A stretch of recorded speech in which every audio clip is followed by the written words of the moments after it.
Lockdown के समय अगर आप गोल्ड कॉइन्स या बार्स में निवेश नहीं कर पा रहे हैं, लेकिन आपका गोल्ड में निवेश करने का मन कर रहा है, तो इस वीडियो को ज़रूर देखें, शेयर करें और मेरे चैनल को सब्सक्राइब करें।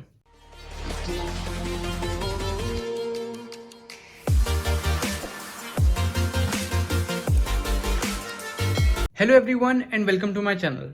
मेरा नाम है वरुण कुमार और मैं हूं आप लोगों का इंडियन बुलियनेयर। तो इस वीडियो में मैं आप लोगों को डिफरेंस बताने वाला हूं डिजिटल गोल्ड और सोवरिन गोल्ड बॉन्ड के बीच में। तो क्योंकि आप लोग बाहर जाकर गोल्ड कॉइन्स और बार्स नहीं खरीद सकते हैं, तो आपके पास यही ऑप्शन मिलता है कि आप घर बैठे बैठे गोल्ड में निवेश कर लें। अब जिनका मन कर रहा है निवेश करने का, उनको किसी ना किसी तरीके से तो निवेश करना ही चाहिए। तो चलो वीडियो को स्टार्ट करते हैं और देखते हैं कि आपको डिजिटल गोल्ड में निवेश करना चाहिए या आपको सोवरिन गोल्ड में निवेश करना चाहिए, या क्या पता आपको दोनों में निवेश करना चाहिए। आइए देखते हैं। तो जैसे मैं डिजिटल गोल्ड को देखता हूं, पहली चीज जो मेरे दिमाग में आती है वो है एलोकेटेड गोल्ड।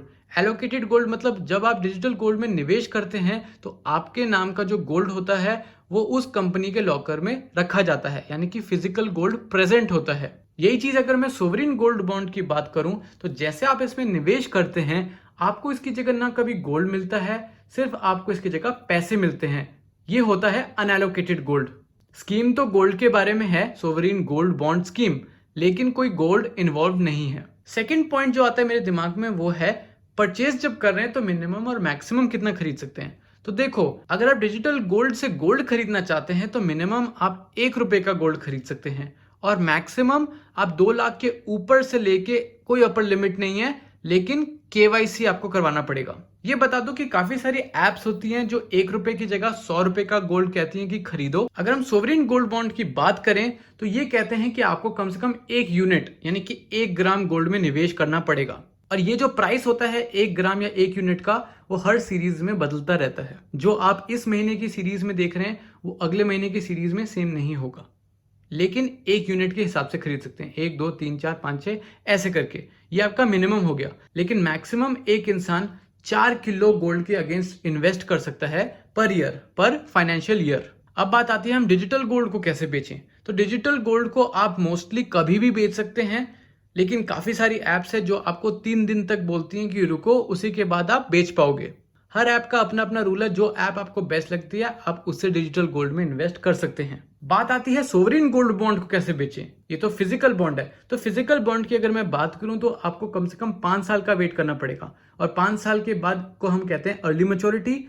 लेकिन अगर आपको फुल बेनिफिट्स चाहिए तो आपको पूरे 8 साल वेट करना पड़ेगा। ये होगी फिजिकल की बात। लेकिन अगर आपके पास डिजिटल या आपने डीमैट मोड सेकेंडरी मार्केट से खरीदा है तो आप कभी भी शायद खरीद सकते हैं और बेच सकते हैं। लेकिन जब आप बेचते हैं तो वो डिपेंड करेगा आपके ट्रेडिंग प्लेटफॉर्म या ऐप पर कि वो आपको कितने दिनों में वो पैसा क्रेडिट कर देगी।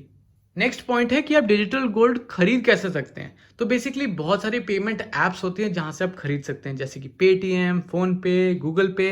तो मैंने इसमें से पेटीएम और फोन पे की वीडियोस बना रखी हैं, और भी वीडियोस आगे आती रहेंगी कि आप डिजिटल गोल्ड कैसे खरीद सकते हो, कौन से ऐप से खरीद सकते हो। डिस्क्रिप्शन में लिंक मिल जाएगा, प्लीज उसको क्लिक करके देख लें।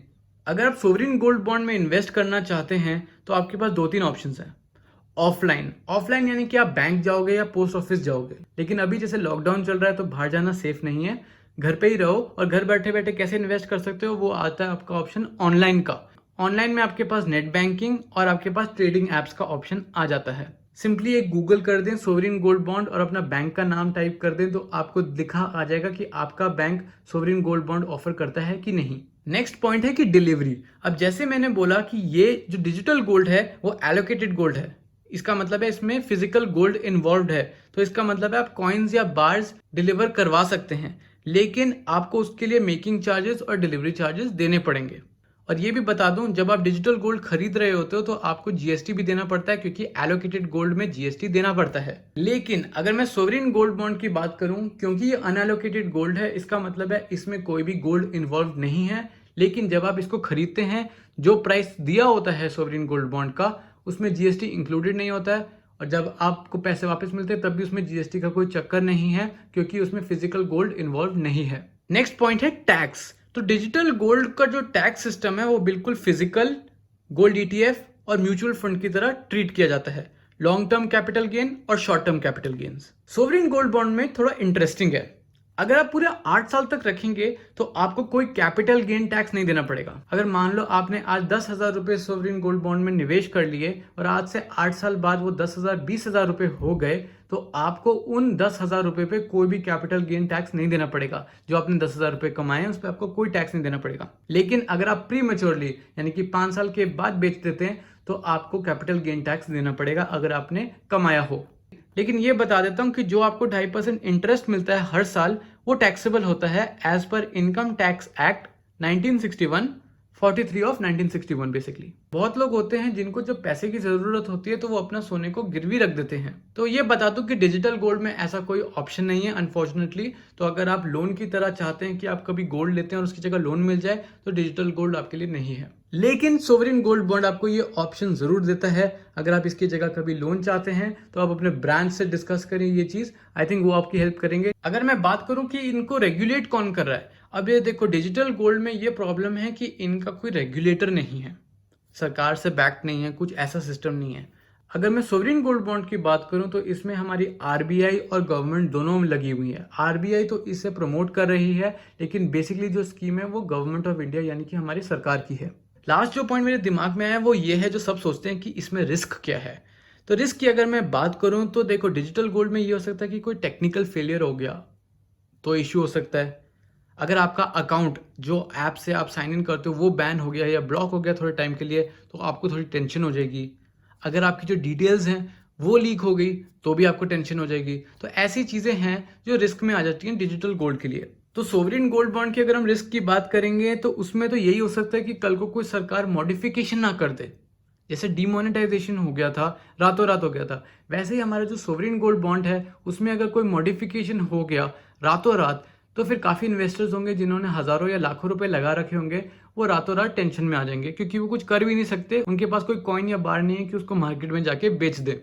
लेकिन हम पॉजिटिव रहते हैं, ऐसा कोई मॉडिफिकेशन ना हो तो बहुत अच्छा ही है और सबको अपने पैसे टाइम पे मिल जाए। सेकेंड जो रिस्क है सोवरिन गोल्ड बॉन्ड लेने में वो ये है कि कैपिटल लॉस हो सकता है। मान लो आज आपने 10,000 रुपए का सोना ले लिया, लेकिन 5 या 8 साल बाद आप बेचते हैं तो 10,000 की जगह सोने का प्राइस जो है थोड़ा गिर गया और 5,000 हो गया, तो आपको जो पूरी राशि मिलेगी वो 5,000 रुपये मिलेगी। तो आपने 5,000 रुपये खो दिया, लेकिन आपको 2.5% जो साल का इंटरेस्ट मिलता है वो तो जरूर मिलेगा। अब बात करते हैं कंक्लूजन की, मैं क्या सोचता हूँ। तो ऑब्वियसली मैं आप लोगों को ये बताना चाहता हूँ, जब आप निवेश कर रहे हो कहीं तो सारा पैसा एक जगह मत लगा दो। एक जगह लगाओगे तो चांस है अगर एक चीज डूब गई तो आपका सारा पैसा डूब जाएगा। अलग अलग जगह लगा के देखो। मान लो अगर एक जगह लॉस हो गया तो कोई ना कोई जगह तो होगी जहाँ प्रॉफिट होगा, क्योंकि आप गोल्ड में निवेश कर रहे हो। जब आप गोल्ड में निवेश करते हो तो आपको पता है कि गोल्ड की कीमत जो है दिन ब दिन ऊपर ही जाती रहती है। अगर दिन ब दिन ऊपर जाती है तो ये इमेजिन करो कि 8 सालों के बाद 5 सालों के बाद गोल्ड की कीमत कितनी ऊपर होगी।